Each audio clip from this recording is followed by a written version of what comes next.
Welcome to the Thomas Playbook. Thank you for listening. Thank you so much for making it all the way to season 3. If this is your first time listening to this podcast, please refer back to season 1 and season 2. So basically, I started this podcast a couple of years ago when I got retrenched due to COVID-19. I had a bit of time on my hands and I decided, let me just record my experiences and talk to other people that had been affected by COVID-19. Now, these people could have lost their jobs, family members, livelihoods, money's gone, cars, all that sort of stuff. And it quickly evolved then into talking to other fathers, as I'm a father of 2 young boys, 5 and 3, and to see how they were surviving COVID-19. So it's challenging enough to lose your income as a father. And then you have to deal with everything else that comes with it, whether it's emotionally, mentally, physically, and otherwise. So we started forming this little community, and now we're all the way to season 3, and we keep continuing.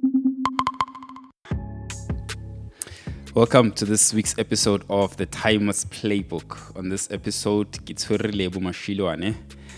Known Lebo for a while now. We used to work together. He's married, he's got 2 kids, lives in Johannesburg, enjoys hiking, reading, and drawing. I didn't know he enjoys drawing, but I see a lot of hiking on the gram.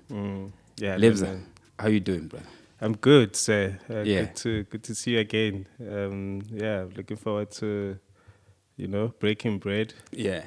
No, I'm glad you came and thank you. We tried, but life happened, but eventually we've got you here. Where I want to start this convo, when I'm just reading through the prep that we did for the show, it sounds to me like you guys planned parenthood. Is that so? Yeah. It was a conscious decision. Before then, there were certain things that we obviously needed to get right. I think before we had our firstborn, my wife and I had been together for 5 years, and obviously, in that 5 years, we had been talking about the eventuality that one day we need to build a family, we need to, kind of be where we are now. So that came. It came with a lot of thinking around the timing, financial stability, all these factors. So once we got to a place where we felt that we're comfortable, we're in a good place where our relationship is concerned and financially makes sense, then the decision was pretty easy. Yeah. Okay. So you say that one of the things that you prepared for fatherhood was financial stability. Ne? So number one, why was that important? And the other thing was that you said you and your wife had to be in a good place as far as your relationship, right? So was the financial stability for both parties? Because you know how that goes in relationships, right? Yeah. It's something you discussed that, recurrent, Yeah. But how did that go? Like, how did you know that, okay, I think we're good now? Yeah. So I think so financially stable for both of us, right? So I think she had to also be in a space where she could feel, you know what, I'm ready to be a mom. I'm ready to, because when we had our firstborn, she was working at the time. We were both working. And when we, we'd put away some savings, and when we did eventually have the baby, she then quit her job at the time and to focus solely on that. And we had already built a base for that. And the motivation was just, so as part of what you observe and what you see with other people, kids, when you have not thought it out or had the opportunity, because life happens. You haven't planned to have a kid, and next thing you know, a kid is here. and now it's the first impact is always financial, right? It's buying nappies. A baby, like bringing somebody to this world it's a very expensive exercise. so we had to be there from that perspective. We had to make sure that we are ready from that perspective and not have to, things like body medical aid, just the basics. Yeah, all those things are in Yeah, place. birth, where's the child gonna be born, so I had to make sure I've got like proper cover for. Are you a planner by nature? That's what it sounds like. In certain instances, yeah. Okay. In So let's certain, say yeah. Everything else, everything else. Or family didn't finance. Yeah. No, finance wise, like everything. Because then what it also meant was that little now our lifestyle has to change. Okay, It's gonna have to be compromised. We can't go out partying anymore. And this also speaks to where we were from a relationship perspective. We needed to understand, once this happens, it means certain things that we could do as the rejola, we can't do anymore. We can't be going to party people, go for the first thing. We can't be all the time. Yeah, we can't be going to Cape Town Jazz Festival. We can't be, we need to adjust and be fully embrace the process. So yeah, so I think that's where the planning helps in that sense. So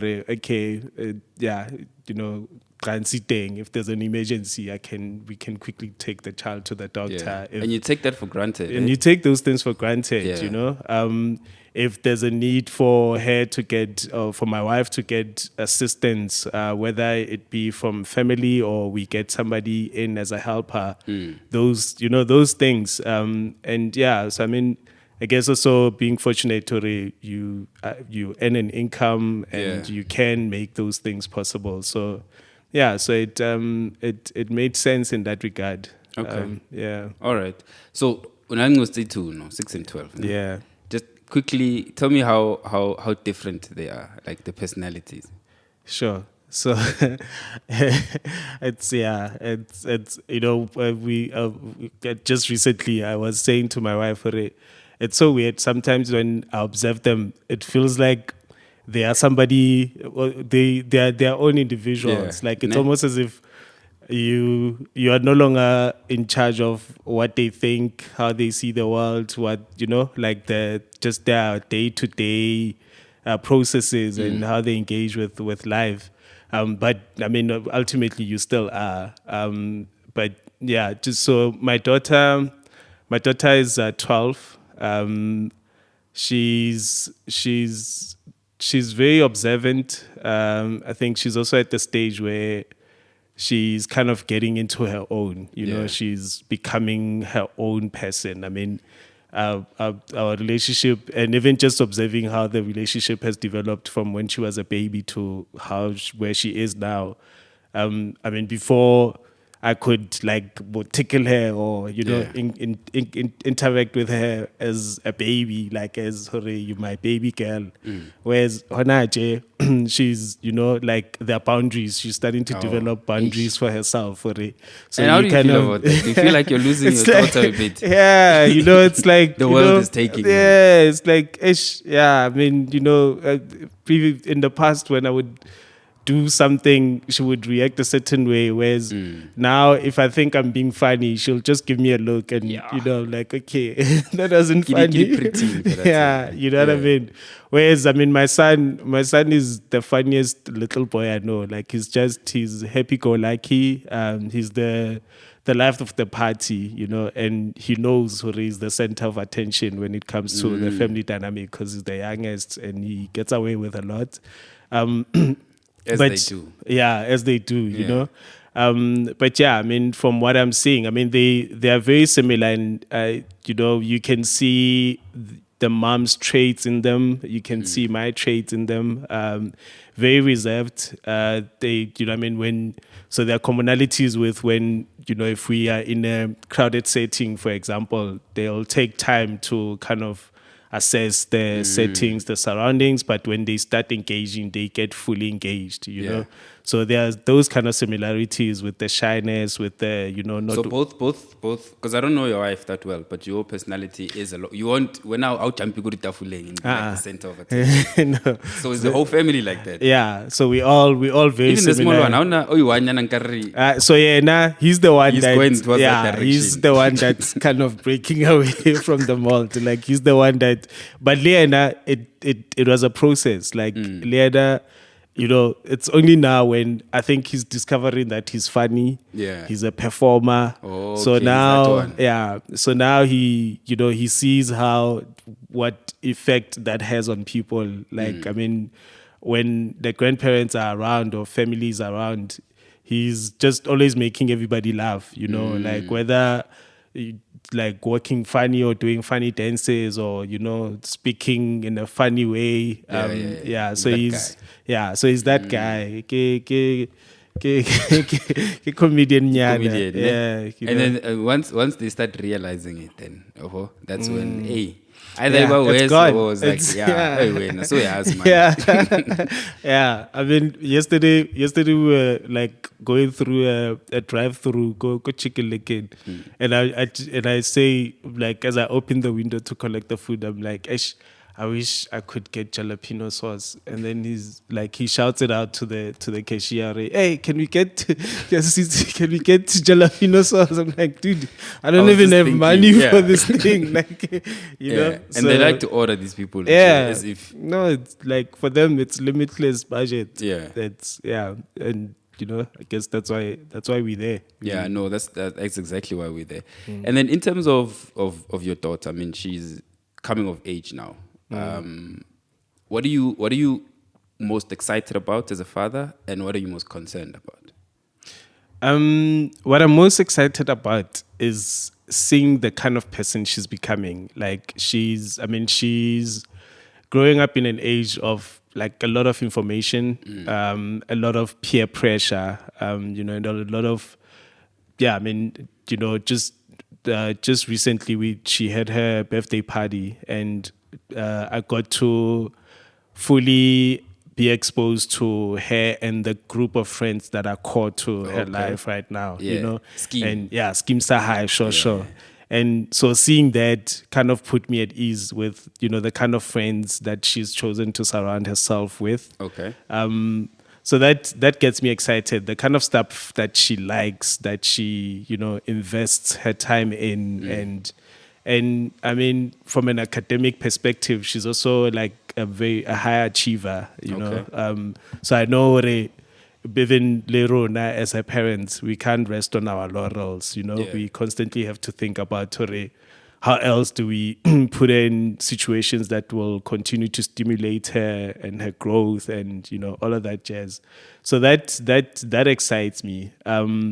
What scares me is, I think, the kind of, number one, the kind of society and country we live in, the level of violence against women in particular, and just how you see every social media post is about a missing young girl, so that scares me. So that's kind of like, from that perspective, it's something that I feel like, how much control do you really have over something like that? The fact that your daughter can walk to the shops by herself. So how do you guys approach that? Like you're saying, you don't let her go by herself? What kind of conversations are you having with her? What do you guys as a couple, like, what do you say to each other? Like, how do we approach this thing? So I think, so it's what they consume, or the kind of content that they consume, number one, what they get exposed to, and the amount of information that you make available to them when it comes to these things, right? I mean, as a father, or as parents, we also play an active role in who and where does she, or who she interacts with, the spaces that she gets exposed to. So we kind of, I mean, if there's a she's like there's an event or a party or a situation that requires her to be somewhere else. My wife is proactively active in where or in knowing what the background is, and we Okay. both are, so we'll try as best as possible to know the full lay of the land before we can safely say, okay, it's fine, you can go and do this, you can go and do that. But But it must be quite a world. I mean, you practically work in social media, digital Yeah. platforms. You see this stuff. Yeah. You guys have data on these things, So Yep. for parents, fathers listening, particularly in your world of digital media, what do you think they need to be conscious of, and how should they approach things such as cell phones, access to media? Like you were saying, of course, they don't have a lot of control. But in your world, are there things that they should be aware of? Are there things that they can do, particularly for kids as young as 12, for preteens and so forth? Yeah, I think so. So what I've seen is so the number one starts with the level of trust that you develop with your kid. Okay. So level of trust, them knowing that they can come to you with anything, or like they can leave their phones and know that whatever is there, it's not I mean, like, again, there are certain things that are out of your control, but there are things that I think where you can control is just how you build that level of trust between you and your kid. So that makes things like when you communicate with them what is right and what is wrong, it makes it easy for that message to to be instilled in them. I mean, there are things that I'll notice when she's maybe on her phone and something that is maybe uncomfortable comes up, she immediately moves away from it. Okay. So, and I think it's because of what she's been taught and the kind of values that we've instilled in them.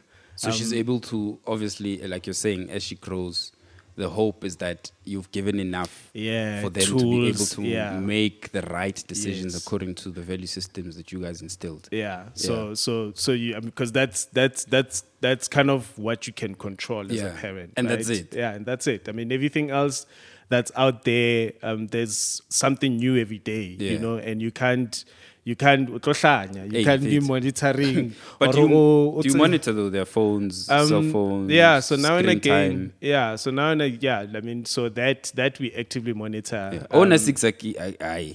No, I mean, Liana, so we even know the kind of content and channels that he consumes. So he's pretty much got free reign, but he's got a cap in terms of duration or Time, time. Because those ones, no, if it's their world. Yeah, They'll go into this dark pit. I mean, and the dangers are everywhere. Like anything that has an online element to it, whether it's gaming, whether it's YouTube, whether there's a danger even in adverts.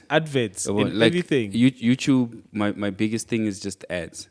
Yeah. But this generation has realized that ads are a problem because they interfere with the content. with the experience, with the consumption. So YouTube Kids is a nice alternative to the other one. Yeah. But sometimes, depending on the information of the advert, you'd see them, they get stuck, and then I shift these. Yeah. Wabo? Yeah. And also how this content shapes them as well. Like is it because I can happy there's an element of pressure with these things that they see, and then they come back to you and they want it to apply in their day-to-day lives. And I mean, you have to be realistic, or does this make sense? Okay, in a lot of instances, there's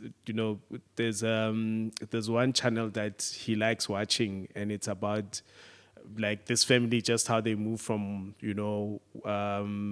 from being just okay financially to like how the YouTube channel has sustained them to achieve a certain level of Isn't this lifestyle. those Eastern European people? Yeah, those with those funny subtitles and Yeah, the funny and then accent and sninning sonality, Benz, what, and then you get Yeah. asked the stuff. Yeah, you know, you know, yeah. So, and I mean, so things like that. There's also like Otolore, there's a desire for them to now, Daddy, I want to open up my own account. I want to open up my own channel. So, now as a parent, there's that, you know, conflict. Do you want to expose? So what's your take then? Um, I mean, it has to make sense, right? Yeah. It has to make sense. Money can be the motivation. Okay. I always just let them know. Firstly, if you're going to do that, you have to first find things that you can sustain it, that can sustain that content or sustain that channel that you want to build. I mean, so he's also like me, interested in nature. He likes collector bags and all of that jazz. So if if the channel was to be about that, everything else will come. You know, the growth, Whatever's the money, meant to come will So come. it's just about, is it something that you enjoy that can continue to stimulate you? That and then if that's the the drive, then it makes sense. Yeah. So I think different to us, because I was assessing the social media thing, and this influencer and whatnot. It's the same as traditional media we grew up with. Yeah. There was media, radio, TV, film, whatever. It had its own celebrities. They used to endorse products. They became ambassadors. We looked up to them and so forth. But subconsciously, I think we also knew that it's TV. Yeah. So it's very far from Yeah. you. Wabo? Yeah. Like we all thought, me and you have spoken about this. Yeah. Like we never thought we would get into the industry. Yeah. But with social media, it's done in a way that it seems like it's their regular attainable, lives. yeah. And it's attainable. Yeah. Like as long as you have a phone, you can do this thing. Yeah. Yeah. Yeah. And then we know very well that most of that is curated. It's well thought of. The higher you go, there's teams. Yeah. So it is now has replaced what we knew as traditional media, right? We had cameras, you put on makeup. What people think are reality shows, you and I know better what goes behind it. There's a lot. And social media has done that. Wabo? So that's what I'm saying then. In that sense, you are saying that for them it needs to make sense. It needs to. So what I also like always bring across is that, and using our example as well, is that there are so many other facets of, I mean, if this is something that you're interested in, there are other facets to it. It's not just being about in front of the camera. There's coding. You can do that. There's, web development. There's app design. There are other things that outside of content, because I get everybody is now an influencer and gravitating towards content, and like everybody's a content creator. Yeah. What people miss is that there are other facets of how you can continue to be sustainable in this space outside of just being in front of the camera. So if anything, I encourage them to also learn about app design, coding, the user experience. You can actually do this for yourself. Like, I mean, the other day we booked a green screen and I was just showing them how things like animation works and graphics and all of that stuff. You can literally, you don't necessarily, even if you want to open up a channel, you don't have to be the one that's in front of the camera. You can use your drawings as you telling your story. You can use other mediums that can help you or that can enhance that knowledge of the content space. So it's not always about, hey, hi guys, welcome to my channel, all of these chairs, so so it's just also sharing that or broadening that knowledge, especially for sustainability, because you can only be an influencer for so long. Can only be, because a lot of the time most of it is based on looks, is based on maintaining this fast. You have to maintain the algorithm also. Or you feeling what on that day. Your followers are expecting a happy-go-lucky, funny person. That's sometimes when I think about it, I'm also. That's why that's why I think podcasts are so strong, especially ones where there's real conversations. Is that That's actually what it is. That's why so many people are doing it. It's a conversation. There isn't a lot that goes into it that needs production. You know, we're not editing a lot. We're not pre-producing. We're not scripting a lot of stuff. So people gravitate towards that. And I was thinking that, you know, old media, let me not call it old, terrestrial or traditional media, forced you to think critically about what you're producing. Yeah. Because you had to write it. It has to go through people. Yeah. They vet it. Yeah. And you for the most part, if you're good at what you do, that means you're producing top quality content. Yeah. With this stuff, there are no anything those goes. processes don't exist. Yeah, anything goes. You see? So anyone can do it, and then anyone can sell anything. And there's no line of saying, no, but have you thought about this? You know, have you thought about what it could? The quality is diluted. It's a lot. It's so funny. So you even see it with how people start thinking they can be content creators. As somebody posts a video, it goes viral, gets like 1 million views, and then they start thinking, I'm the one. Yeah, I'm the one. Please follow my page. Yo. And then when you go into their page, that one video is the only one where they actually hit the mark. Everything else was them trying too hard, and the numbers are nowhere close to, you know. So that one chaisa, like fluke, gives them a sense for it, you know. So you start seeing the quality gets diluted, and whereas somebody is intentional about mastering the skill, the craft, and then you see that growth over time, even the quality of the content, the level or the quality of the audience that engages with their content, you know.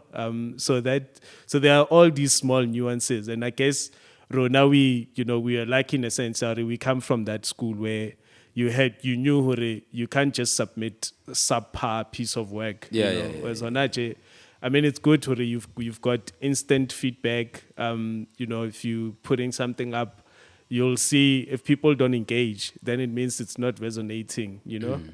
Whereas Rona, those processes made sure if a photographer, the quality of the picture needs to be worthy of a front page, you know. So there are all these nuances that kind of saturate the space and kind of compromise the quality of work to a certain extent. Yeah. You know?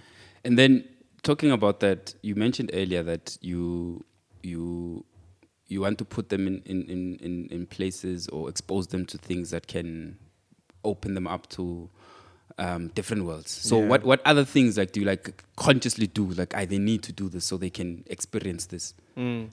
So I mean, some of the things that we try to bring across is also just the relationship with money. You know, trying to make them understand sometimes when we ask them to compromise on certain things, it's because there's a bigger picture in mind, you know. So let's say the immediate need is that I want a toy, and this toy costs $6,000 versus, you know, when I say to them, okay, we can either get this toy or we can put this money away so that at a certain point we can travel to this place and whatever. And that gives you experiences and opportunities that this once-off toy wouldn't have otherwise given you, you know? So, and have you successfully implemented that? You have an example of saying that? So... And then reaching the goal, and then they see it So for the longest time, I mean, this birthday party that we did for my daughter. So for the longest time, she's been asking for Jordans, for, you know, sneakers and whatnot. And my wife and I kept saying, no, let's, you know, I mean, the kind of sneakers that you're looking for cost thousands, you know, and humble event. Yeah, you know, and you can always get sneakers, you know, but why don't you maybe think of a theme for a party, and, you know, like the number of people and, you know, the kind of people that you'd like to invite and whatnot. And let's, you know, and the goal for my wife and I was that let's create a memory for her that is, you know, that's sustainable, something that will, like, you know, get her to think, you know, how Nolintwana, there's that one birthday party that. Well, I never had birthday parties, so I don't know. Oh, But yeah, I still have pictures. I still remember it, which so is cool, vividly, right? You know, because we miss out. I mean, there's so many. I mean, memories like that are priceless, right? So we were able to do. So she came up with like a movie night theme. We had to get beanbags. We had to get projectors. Okay. So it was a combination of a pool party and later on like a movie night. Okay. And just the feedback and just how happy she was on the day. Like, I mean, she was zoned out the way. Yeah, that's dope. The Man. way. And you, Agabambigi on the day. Like, and then she's I there, mean, she, and the she friends just, are running. Yeah, you know, and she just thing. and it wasn't a typical birthday card party. Like it was a hangout, you know. And she kept saying, "Yo, mommy, daddy, thank you so much." Like even the following day, when my wife went to pick her up from school, like some of her friends even came up to my wife and told her that that was amazing. an amazing experience, you know. So that those when you see those kind of things translate, now I can go back and get her the Jordans, you know. But now with an extended timeline or deadline is shifted, but the fact that she was able to have that experience is priceless. Oh, that's dope, man. Yeah. Awesome. I love that. Let me get into fatherhood now. Yeah. Hey. The rocks there. Your stepfather. So you were raised by a stepfather. Yeah. And he's more of a provider. And you went close. So, I mean, I obviously don't know what it's like to be raised by a stepfather. What is it like? Do you even though he provides, does in that house, does it make you feel like this is not my father? Yeah, so that's the interesting part. And does it make it acutely aware to you that I'm not your dad, but I'm with your mom, but so it kind of, so those nuances kind of make sense later in life, because as a kid, I mean, you know, so I mean, even at the time I didn't know he's my stepdad, Oh, you know, okay. but I knew, I mean, when I see how the connection with, you know, my friends or people that I was growing up with at the time, when I see the connection that they had with their own fathers, like I always knew that there's something missing, you know. So it kind of, so I always kind of knew, you know, as much as, you know, but I mean, he's not somebody that I could like say or it was never that. Yeah, or a timer, I've got a problem, 1, 2, and 3. Like it was never that. Like the relationship has always been of a kind of a provider type setup. What's that like, bro? Like Kunklungs, like is it one of those houses where when he's there plus we're not creative, so was it a problem? No, so he wasn't a harsh cat, you know? Okay. Like he wasn't, I mean, he's a good guy, you know. He's a good guy. I mean, he's not a villain by any stretch of the imagination, you know. Like he's a good guy. Tsarama lady sharp. I mean, he had his shortcomings, you know. Yeah. But yeah, it was just never that sense time and I can go to him for anything, you know. Like I can, like, as a safety net. He was a safety net from a financial perspective. Okay. We've got a roof over our heads. You know, you can buy us clothes, food, whatever. But that's as far as it went. You know, conversations are hey, as a dad, how do I handle that? You know, I've got a crush on this girl. How, you know, like that was non-existent. Like I mean, now and again he'll take me to a soccer game, but I actually remember like it's probably been twice in my entire life, you know. So yeah, so I mean, so I could always kind of gauge man, Something's amiss. Yeah, here. something is amiss here. Okay. So I guess that kind of also, like later in life, those things made sense the minute I discovered no, this guy is not your real dad. And how did you discover that? so my grandmother my grandmother is the one that actually told me. You were how old then? I think I was 22. Okay. Yeah, I was just in my early 20s. early 20s. So my grandmother I think Lena, it had just been sitting with her for a while, and Yeah, it's yeah, and I think she just figured to ay, what's the king? It'll chaya, and if it chaya, the man is never gonna know, already kipang. So she just broke it down. Well, she just call you aside and say, Yeah, she "Monak, just mamel." she's Is like it? She just set you down. yeah, she just said to me, Zwakala one day you need to ask your mom about who your father is, and she left it at Come that. And she left it at that. It's like, I'm a lady, my lady. Yo. And My what lady did you have the aspire. guts to ask your mom? Yeah, I at 22? did. For Yeah, real? I did. I asked my mom, okay, so I've just discovered Ntanga's Tamalaka. Tamalaka Kema. Like, who's this guy? Where is he? My mom was taken aback, was shocked.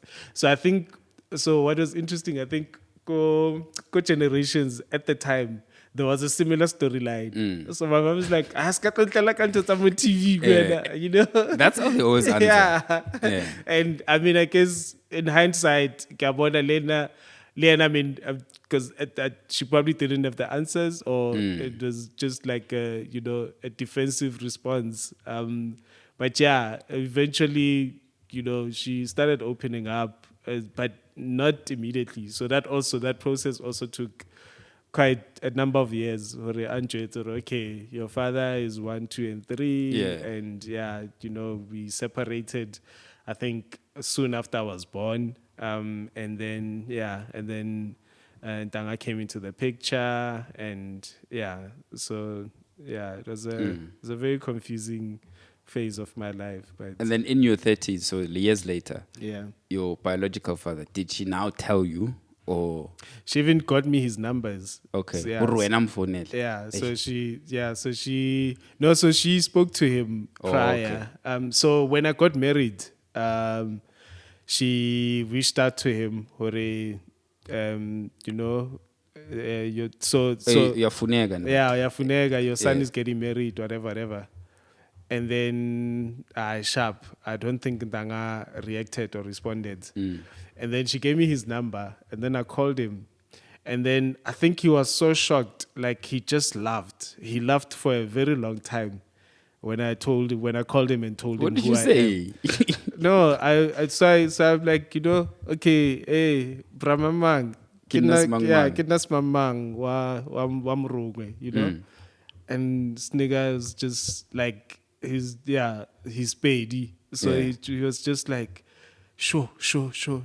Like, like I'm sure you're feeling his family. And then he just laughed, like the strangest phone call ever. He just laughed. And then we spoke for a little bit. That's what and then so like in fact when I met him like physically for the first time, the Risalida ko Viacom, I think it was 2018. Okay. 2018, yeah. So that was the first time I met him.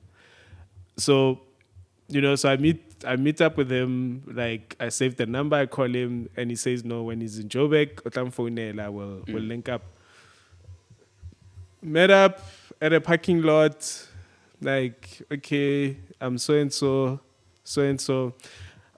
By then I was over it, like it was more for my own curiosity to just see what he looks like, more than anything else. Like, what about fella, and just to also get a sense of, okay, is there anything about me that links back to maybe his character or whatever?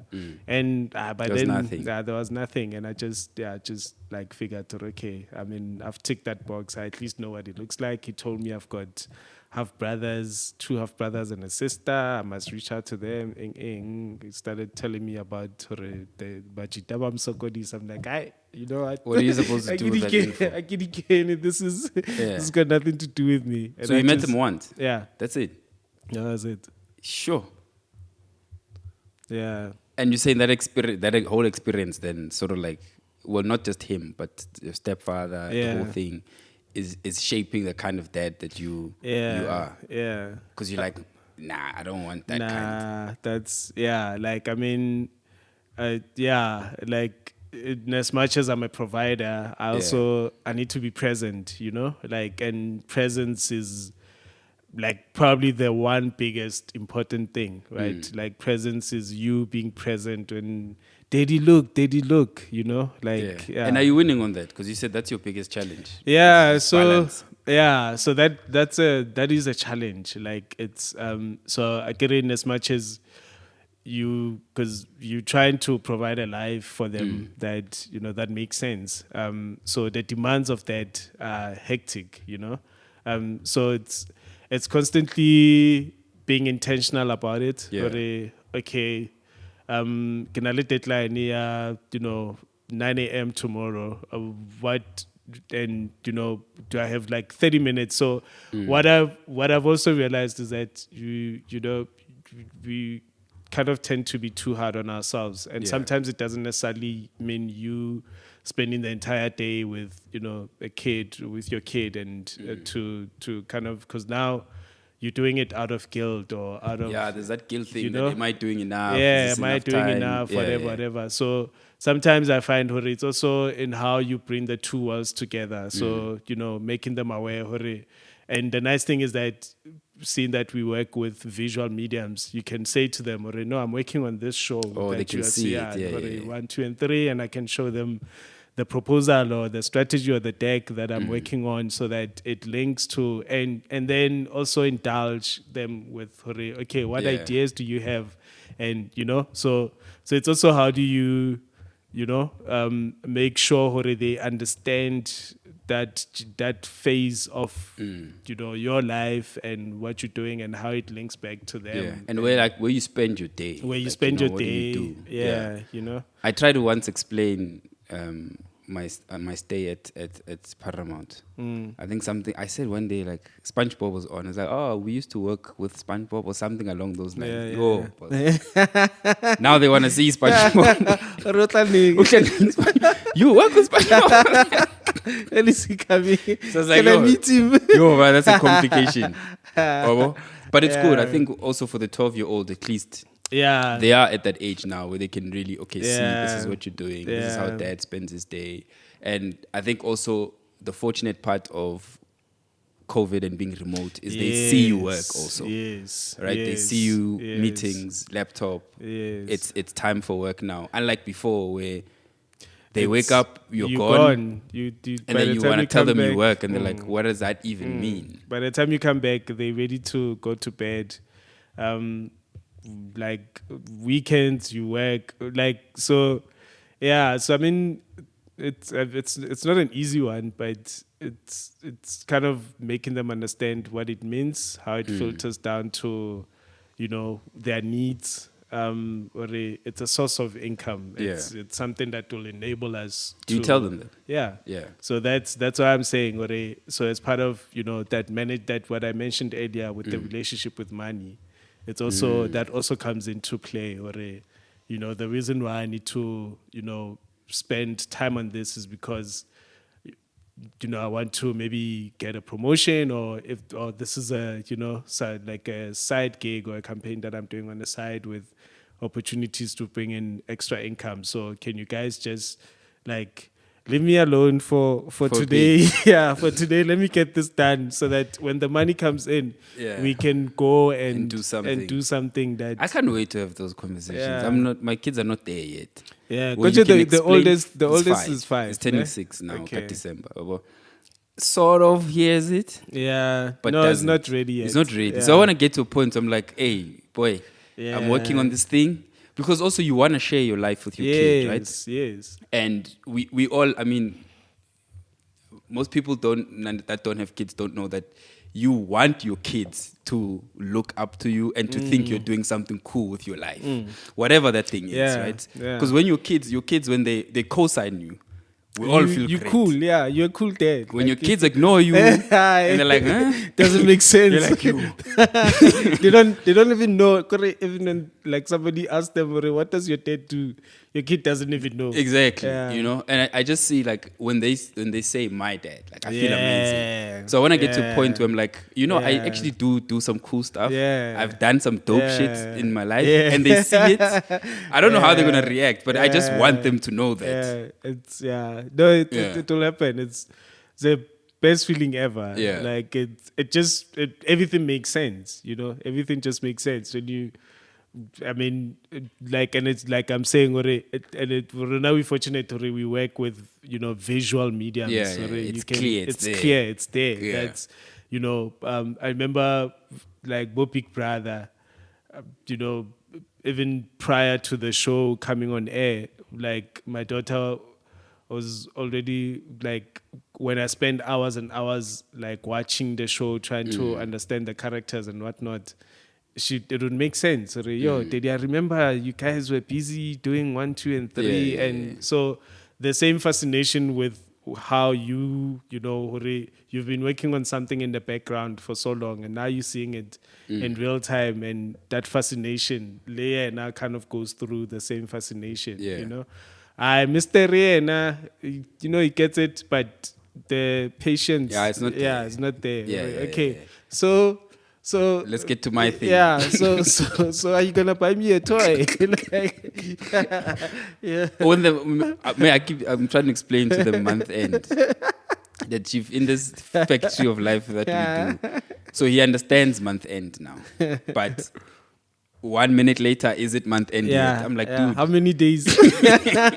How many days? so now my kid is going to a point where he asks, Dad, did you get paid? Yeah. If I make the mistake of saying yes, plus niggas. no, they're straight. Bobo? They don't straight up. Straight, did you get paid? Yes, I did. Okay, cool. So you have money. Yeah. Yes, I do. Can I get this? Yeah. And that's it. That's it. You know? But I'm still lucky because it's just McDonald's or something. Mine is still simple. It's coming. It's coming. Eh? Yeah, it's coming. And enjoy. No, I'm enjoying it. Enjoy the My leeway. biggest cost, I know, get to Clipper, Eddie McDonald's, yobo. Enjoy your leeway. It's coming. It's All right, coming. cool, boss. Let's get to the tools and tricks, ne? Yeah. So I want to start with this one because I've never seen this one before. You said humility. Yeah. Why do you say that, and where does that come from? I mean, as in one of the habits that we need to the tools to have and tools as fathers. Yeah, I think what I've kind of come to understand is that, you know, being a father or a head of the house doesn't necessarily mean you have to, you know, know everything or have it all. Yeah, you know? yeah. And that comes with humility. Okay. When you start understanding, you know, you've held a certain position about something for so long, and somebody comes and says, no, but you know, this is how. Now you've got different information. Yeah, now you've got different information, and you must be humble enough to receive that information and know, okay, this actually makes sense. So now it's letting go of your own belief systems. You know, like Kabana, when we'll say, yeah, marinaki hudiste so, you know, and then you want to try and impose those same learnings onto your kids. Yeah. And it's not 1985. It's not 1985. You're dealing with a different species altogether. You're dealing and a with different human being. Different human being, a different way of thinking. So you need to be able to listen and know that, no, you can't do things the same way that you were raised. This is the dynamics are different, you know.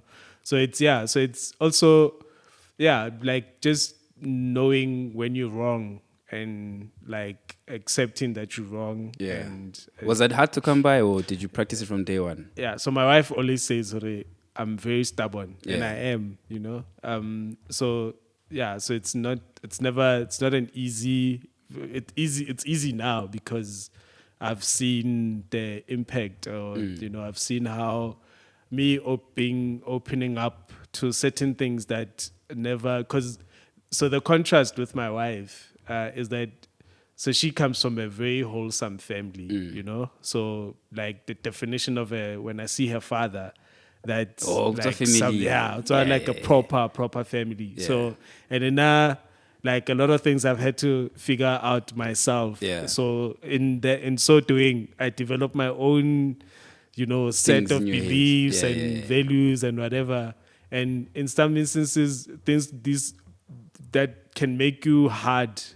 Whereas, when you're dealing with somebody that comes from a family that's wholesome and understands, or father, or has had a father that's present, you kind of see that softer aspect of fatherhood, and that opens you up, Yeah. So, but if you are not humble enough to take it in, then there are no lessons learned. No, I hear you. Yeah. Yeah, my scenario is also the same. I mean, my wife, she comes from a family where the father is present. But it's a family it's not perfect, but it's a family. The family, yeah. Yabo. The sense of Yeah, not kuti omunye Yeah, uyakwa. yeah. But I think for me, besides her insisting that I be more sensitive towards the kids, my eldest son, sort of like he pushed for that.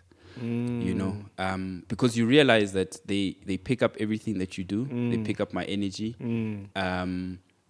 And also because of my personality, I feel that we just all need to, you do what you say. And when I tell them to do something and then I don't do it, then they call me out.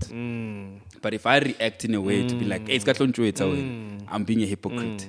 Now I'm being like my mom, Yeah. or I'm going backwards. you repeating the cycle. So that one teaches me very early. Yeah. Go to, oh, snap. Yeah. I was wrong. Yeah, well. So you need to apologize early. No, I was doing this. Because I think that way, I'm hoping they realize that, number one, like you're saying, I'm human. I'm not a superhuman. I do make mistakes. But in that sense, we can move on as people. Because he looks at everything. He looks at how I drive. If I get irritated in traffic, nowadays, he asks me every day, there's too much traffic. Go around. I'm like, no, but it doesn't have to be that way. So you have to explain. He keeps me accountable. So you actually seeing how you as a reference point is directly impacting Yes. outlook high. Directly, Yeah, right. like because it's everything. You are that mirror for bona, So even when I'm angry, and I shout, which I do, I make sure that at the end of it, we still finish it off with love, right? So he understand. I'm still on his side. Not unfortunately, but my job sometimes is that I have to be harsh. I get certain things Firm, because that's yeah. you have to be firm Yeah. and a bit kind at the same time. That's my job. You can't just be one thing and not the other. Yeah, because that's the one thing that you've always known, like the harsh or like if bareng ka Sotho re e ko bua e sa le metsi or something, Yeah, Then, all like, us was even- just one way. Yeah, like there was no gray area about There was no it. You're gonna negotiate how you feel.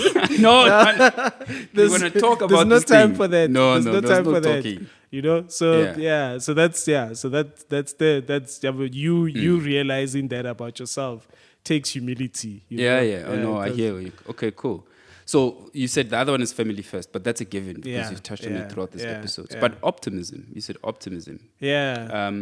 Giving up when things are tough is the easy part and often comes with regret.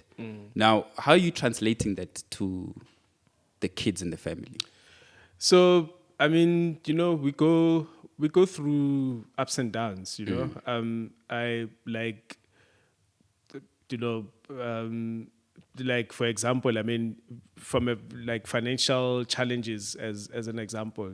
Like I mean, there are instances where things don't make sense financially, or there are certain things that cannot be attained. And if that kind of gets you into a space of despair, that kind of filters, or that energy filters through as well. So even you kind of have to always be the source of hope, right? Because for them, you're the only, or the two of you are the only reference point. Yeah, or you're the only beacon, ones. you're the Yeah, anchor. you're the anchor. Yeah. You're the only ones that Until they the have. streets take them. Until the streets take them. Yeah. So they need to feel that regardless of how tough things are, there's hope. You don't want your kids to like get to a place or a space, or start feeling like hope is lost, or there are no other possibilities. So it's just sustaining that state of optimism for them. Even if it's tough for you, but at least shield them away from whatever challenges that you are encountering. Just creating that safe space. If usnazaga buroto, there will be bread regardless. There will be something to eat. Yeah, there will be something to eat. And there's no need to be like, I can actually eat roto. No. Hey, wait, nah, because you get the yeah, but like yes, says it's that upbringing, right? Because it's the kind of language we grew up with. Like it's the harshness there. You have to understand, these are the conditions. This is what is happening. You must understand. And that time, I'm 3 years old. That time, like how you can understand,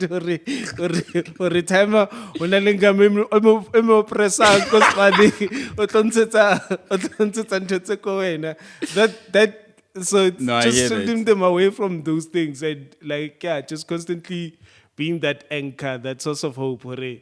Regardless of how messed up things are, but this is a safe space. There's hope. There will be light at the end of the tunnel. It's gonna be okay. It's gonna be okay. You know? No, that's dope, man. There's a guy who was on one of the episodes. He calls it a distraction. He must be the master distractor. So like, if they fixated when they want bread, you are like. Maybe noodles, but you sell it in a way it's like it's gonna be a better. You deflecting the negative. Or you're like, okay, cool. Why don't you come with me? Papa first. Do it with me. And then the mind already moves away from the lack to we're gonna do something now. There is something to work with. You know? Cool. That's beautiful. That's dope, man.